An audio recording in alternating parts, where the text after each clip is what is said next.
क्या कर रहे हो? No Kevin, it's okay. Mister Fredricksen अच्छे हैं।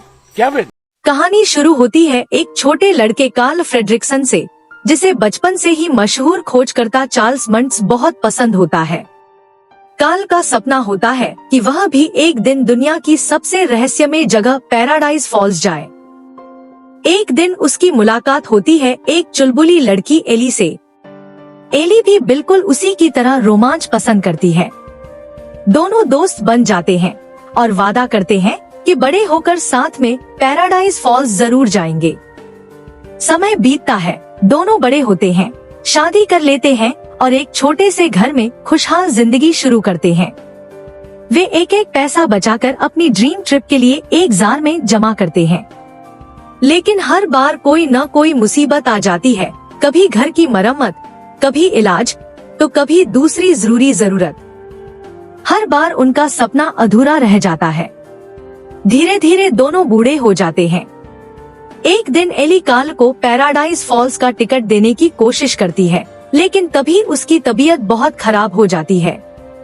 कुछ ही समय बाद एली इस दुनिया को छोड़ देती है। एली के जाने के बाद कार्ल पूरी तरह अकेला हो जाता है। उसका पुराना घर ही उसकी आखिरी याद बन जाता है।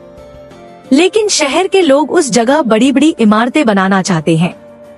चारों तरफ निर्माण शुरू हो जाता है, फिर भी कार्ल अपना घर छोड़ने से मना कर देता है। एक दिन एक मजदूर गलती से कार्ल का घर नुकसान पहुंचा देता है।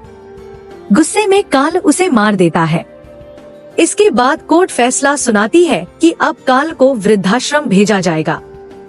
कार्ल को एहसास होता है कि अगर वह अभी कुछ नहीं करेगा तो एली से किया हुआ वादा कभी पूरा नहीं कर पाएगा। अगली सुबह पूरा शहर हैरान रह जाता है। कार्ल अपने घर की छत पर हजारों रंग बिरंगे गुब्बारे बांध देता है। देखते ही देखते पूरा घर हवा में उड़ने लगता है।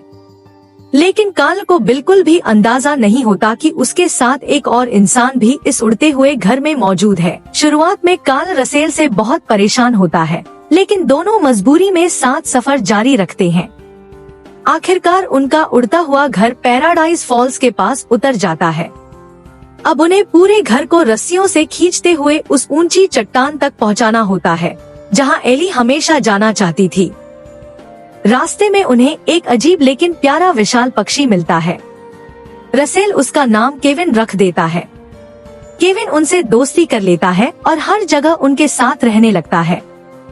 थोड़ी देर बाद कई कुत्ते उन्हें घेर लेते हैं, लेकिन ये साधारण कुत्ते नहीं होते।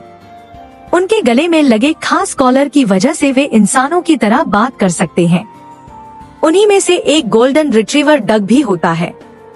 डग बहुत भोला और वफादार होता है, इसलिए वह कार्ल और रसेल का दोस्त बन जाता है।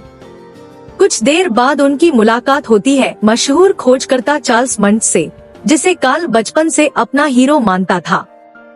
शुरुआत में मंट्स उनका खूब स्वागत करता है, लेकिन जल्द ही सच्चाई सामने आ जाती है। असल में मंट्स कई सालों से केविन को पकड़ने की कोशिश कर रहा होता है, ताकि दुनिया को साबित कर सके कि वह सच बोल रहा था। जब उसे पता चलता है कि केविन कार्ल और रसेल के साथ है, तो वह उनका दुश्मन बन जाता है। मंट्स अपने बात करने वाले कुत्तों को कार्ल और रसेल के पीछे भेज देता है। किसी तरह वे केविन को बचाने की कोशिश करते हैं, लेकिन मंट्स उसे पकड़ लेता है। इसी दौरान कार्ल अपने उड़ते हुए घर को बचाने में लग जाता है, क्योंकि वही उसके लिए एली की आखिरी निशानी होता है। घर के अंदर कार्ल को एली की पुरानी एडवेंचर बुक मिलती है। उसमें एली ने लिखा होता है, हमारी पूरी जिंदगी ही सबसे खूबसूरत एडवेंचर थी, अब तुम नई यात्रा शुरू करो।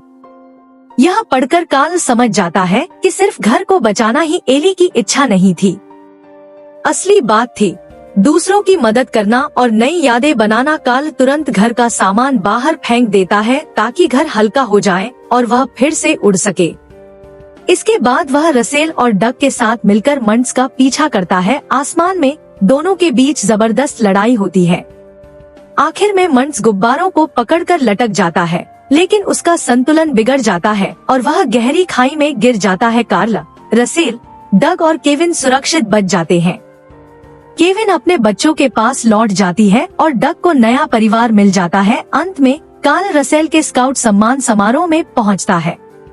वहाँ वह रसेल को सबसे खास सम्मान देता है, क्योंकि अब वह उसके लिए सिर्फ एक दोस्त नहीं बल्कि परिवार बन चुका होता है।